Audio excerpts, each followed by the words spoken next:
The United States is once again accusing China of using cyber attacks to steal massive amounts of key information from companies within the United States. It is possibly the most exhaustive and detailed accusations. It comes in the form of a 60-page report from a US-based security firm.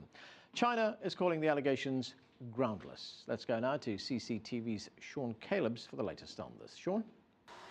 In the world of cyber attacks, the stakes don't get much higher.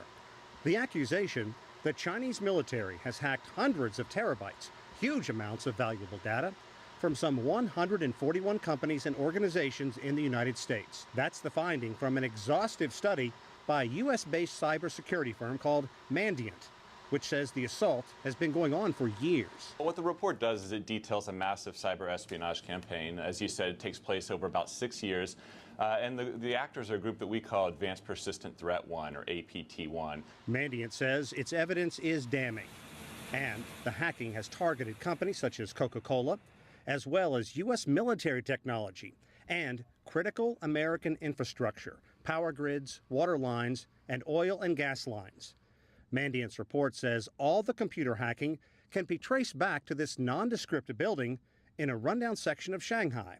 What's more, Mandiant alleges the work is being done by a super secretive section of the People's Liberation Army, or PLA, called Unit 61398. Thousands and thousands of attacks originating from one neighborhood in Shanghai in part of the PLA. Chinese officials have issued a blistering denial, calling the allegations unprofessional. They say the Mandiant report fails to acknowledge China's efforts to crack down on hacking or discuss the number of cyber attacks that the Chinese say originate in the U.S. We implement strong law enforcement on cracking down on these activities. China is also a victim of hackings and cyber attacks, and the number of attacks has been increasing on the yearly basis. He says some 14 million Chinese computers have been targeted by hackers, and many of those attacks can be verifiably traced back to the U.S. If nothing else, the very public airing of dirty laundry shines a light on what a major issue cyber theft is between the United States and China.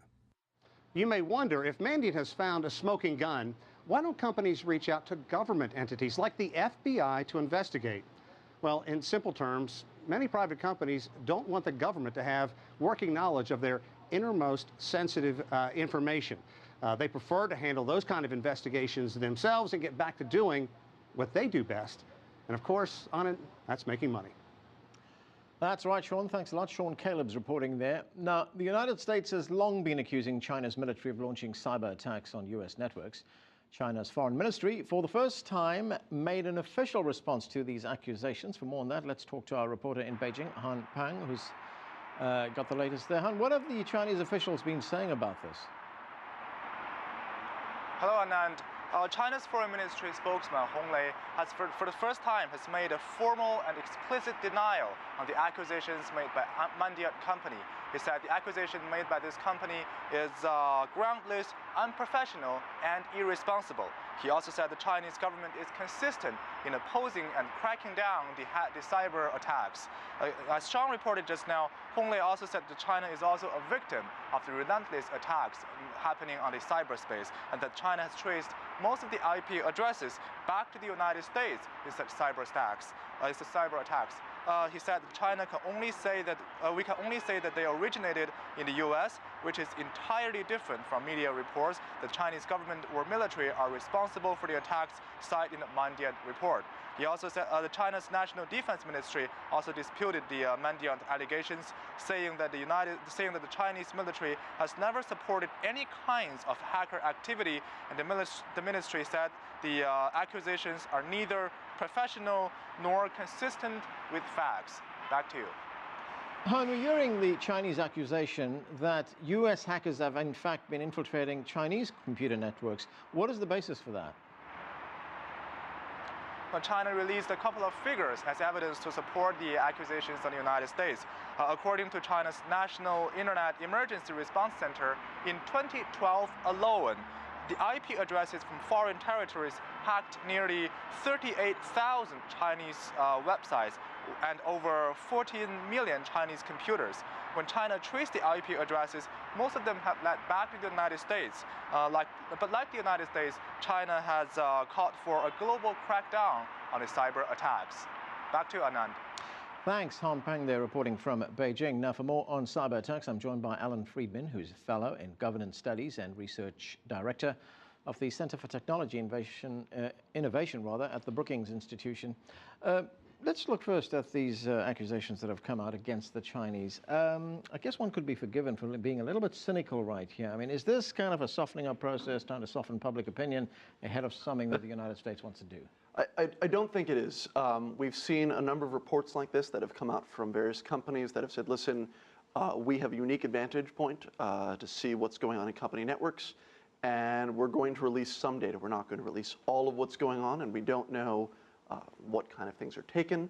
But there is, I think, reason to take these allegations seriously, to say, listen, we know that there's network activity going on. Here's the traces from them, and here's what we're able to trace back. Well, I guess it's one thing for the U.S. government to say, well, look, you know, this is what is happening to us, etc. But it's not as if the U.S. government is the innocent party in this, is it?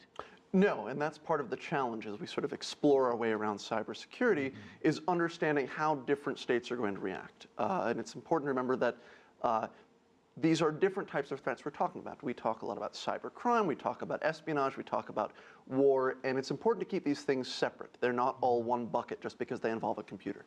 Right, so where does something like the U.S. attacks or alleged U.S. attacks against Iran fall in? So I think that you have to look in the context of national interests and stated national agendas.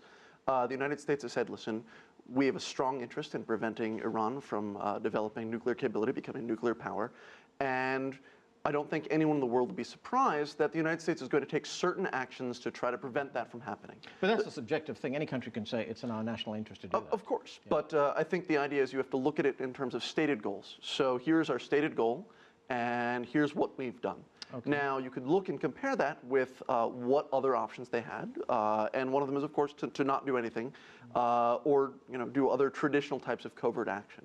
And I think that's really the way that you have to look in this, is not look at cyber as something that's unique, but look at it in the range of what else a country might do to achieve those objectives. Right, okay, let's take it beyond this current spat between China and the United States. How widespread is the use of these attacks, these cyber attacks around the world? So we know a couple of things. We know that this is the new thing for every military to have. It's the new toy, it's the new capacity. So there are over 24, probably closer to 70 countries that have said, listen, we need to have this tool in our military arsenal.